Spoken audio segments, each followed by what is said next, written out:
Student, আশা করি তোমরা সবাই ভালো আছো। অন্বেষা একাডেমি ইউটিউব চ্যানেল থেকে সবাইকে আন্তরিকভাবে শুভেচ্ছা ও অভিনন্দন জানিয়ে শুরু করছি আমাদের আজকের ক্লাস। আমাদের আজকের ক্লাস নবম দশম শ্রেণীর গণিত 7.1 অনুশীলনীর 1 চ নাম্বারটা। তো চ নাম্বারের সমকোণী ত্রিভুজ অতিভুজ ও একটি বাহুর দৈর্ঘ্য যথাক্রমে 6 এবং 4 সেন্টিমিটার দেওয়া আছে। একটা সমকোণী ত্রিভুজ আঁকতে হবে। এই ক্ষেত্রে যে আমরা সমকোণী ত্রিভুজ যখন আঁকবো, আমাদের এখান থেকে একটু জানার দরকার সমকোণী ত্রিভুজ কাকে বলে। যে ত্রিভুজের একটা কোণ 90 ডিগ্রি বা এক সমকোণ, তাকে সমকোণী ত্রিভুজ বলে। আর আরো একটা বৈশিষ্ট্য আমাদের জানা দরকার, সমকোণী ত্রিভুজ অতিভুজটা সবসময় বড় থাকে। অতিভুজটা সবসময় বড় থাকে। তাহলে আমরা এখান থেকে বুঝতে পারছি এই 6 সেন্টিমিটার হচ্ছে অতিভুজ আর 4 হচ্ছে বাহুর দৈর্ঘ্য। তাহলে দেখো আমরা কিভাবে একটা সমকোণী ত্রিভুজ আঁকবো। তো প্রথমে আমরা দুইটা বাহুর দৈর্ঘ্য নিব, একটা এ নিব একটা বি নিব। হ্যাঁ, তাহলে দেখো এভাবে আমরা একটা বাহু নিলাম এ, যার দৈর্ঘ্য নিলাম 4 সেন্টিমিটার, আর আরেকটা বাহু নেব বি, যার দৈর্ঘ্য হবে 6 সেন্টিমিটার। 6 সেন্টিমিটার। এখন তাহলে সমকোণী ত্রিভুজটা আঁকতে হবে। তাহলে যে কোনো একটা রশ্মি নাও,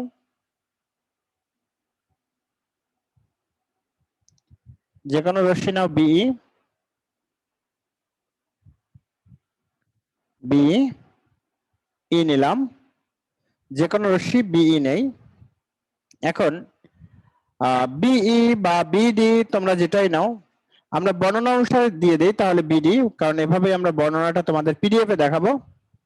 এখন বিডি থেকে সি এর সমান করে কম্পাস দিয়ে, হ্যাঁ কম্পাস দিয়ে বিডি থেকে এ সমান করে, সরি বিডি থেকে বাহু এ সমান করে, এ সমান করে আমরা বিসি অংশ কাটবো। এর সমান করে আমরা বিসি অংশ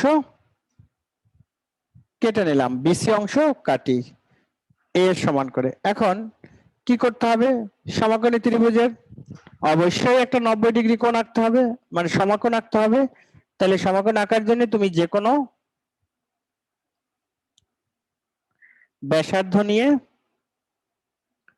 যে কোনো ব্যাসার্ধ নিয়ে একটা বৃত্তচাপ আঁকবা। আবার ওই একই মাপ নিয়ে এখানে একটা বৃত্তচাপ, এদিকে একটা বৃত্তচাপ, আবার এভাবে একটা বৃত্তচাপ, এখান থেকে এভাবে একটা বৃত্তচাপ। এই যে বৃত্তচাপ দুইটা পরস্পরকে একটা মানে পরস্পর মিলিত হয়েছে, হ্যাঁ পরস্পর মিলিত হলো। এখন এইভাবে আমরা একটা লম্ব আঁকবো, এভাবে একটা লম্ব আঁকবো। কি কি লম্ব আঁকবো? বিই লম্ব আঁকবো। এবার সি কে কেন্দ্র করে, সি কে কেন্দ্র করে অতিভুজ বি এর সমান ব্যাসার্ধ নিয়ে, বি এর সমান ব্যাসার্ধ নিয়ে বিইর উপরে একটা বৃত্তচাপ আঁকবো এইভাবে। হ্যাঁ, এই যে বৃত্তচাপটি বি কে এই বিন্দুতে ছেদ করে, এই বিন্দুতে ছেদ করে। এখন এই এসি যোগ করো, এসি যোগ করো। তাহলে এই এবিসি উদ্দিষ্ট সমকোণী ত্রিভুজ, এবিসি উদ্দিষ্ট সমকোণী ত্রিভুজ। তো দেখো এই যে আমরা সমকোণী ত্রিভুজের চিত্রটা আঁকলাম, যদি আমরা এভাবে সঠিকভাবে মাপ দিয়ে আঁকতে পারি তাহলে অবশ্যই আমাদের 4 যদি নম্বর থাকে আমরা 4-এ 4 পাবো। কিন্তু তোমরা পেন্সিলটা, কম্পাস, স্কেল এগুলো খুব ভালো করে নিবা, মানে মাপগুলো যেন কম বেশি না হয়, সঠিক মাপে থাকে। কারণ টিচাররা যখন সম্পাদ্যের খাতা দেখবে তখন তাদের কম্পাসের ভিতরে রেড পেন দেওয়া থাকবে, তারা এরকম ধরে মাপ দিয়ে দেখবে, তোমার মাপে মাপ নিয়ে দেখবে যে সব ঠিকঠাক আছে কিনা। কারণ আমরা যারা খাতা দেখি তারা চেষ্টা করি সব সময় খাতাগুলো খুব ভালো করে দেখার, কোনো ভুল ত্রুটি না থাকে। ঠিক আছে, তো আমি আরেকবার বলে দিই কিভাবে আমরা আঁকবো। একটা ত্রিভুজের বাহু এ 4 সেন্টিমিটার আর অতিভুজ বি 6 সেন্টিমিটার, ত্রিভুজটি আঁকতে হবে। যে কোনো রশ্মি বিডি নেই, বিডি থেকে এ সমান করে বিসি অংশ কাটি, বিসি এর বিবিন্দুতে বিই লম্ব আঁকি, বিই লম্ব আঁকি। এবার সি কে কেন্দ্র করে বি এর সমান ব্যাসার্ধ নিয়ে বি এর উপর একটা বৃত্তচাপ আঁকি, বৃত্তচাপটি বি কে বিন্দুতে ছেদ করে, এসি যোগ করি। তাহলে এবিসি উদ্দিষ্ট ত্রিভুজ অঙ্কিত হলো।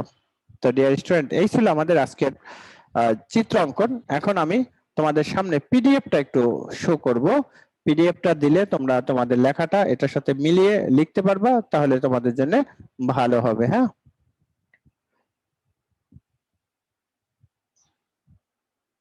আর লেখাটা আমি বোর্ডে এ কারণে লিখলাম না, বোর্ডে লিখলে আমাদের ভিডিওর টাইমিংটা একটু বেশি হয়ে যাবে, তো এই কারণে যাতে করে লং ভিডিও না হয়, শর্ট ভিডিওর মধ্যে আমরা কাজটা করব। সমকোণী ত্রিভুজের অতিভুজ একটি বাহুর দৈর্ঘ্য যথাক্রমে 6 সেন্টিমিটার 4 সেন্টিমিটার দেওয়া আছে, সমকোণী ত্রিভুজটি আঁকতে হবে।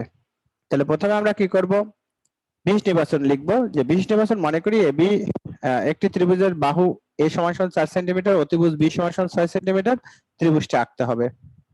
আচ্ছা, এরপরে অঙ্কনের বর্ণনা দিব। হ্যাঁ, যে কোনো একটা রশ্মি বিডি থেকে এ সমান করে বিসি অংশ কেটে নেই, বিসি এর বিবিন্দুতে বি লম্ব আঁকি।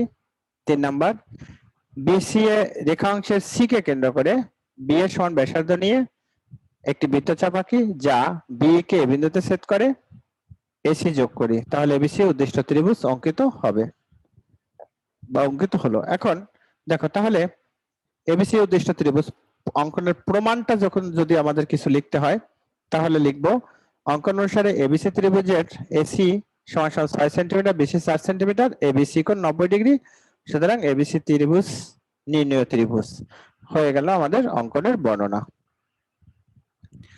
তো ডিয়ার স্টুডেন্ট, যদি আমাদের এই চ্যানেল থেকে তোমাদের বিন্দুমাত্র উপকার হয়ে থাকে, তাহলে অবশ্যই আমাদের চ্যানেলটি শেয়ার করবা এবং সাবস্ক্রাইব করে আমাদের সাথে থাকবা। অন্বেষা একাডেমি ইউটিউব চ্যানেল থেকে আমি আশিস স্যার আজকে বিদায় নিচ্ছি। দেখা হবে পরবর্তী কোনো একটা ক্লাসে।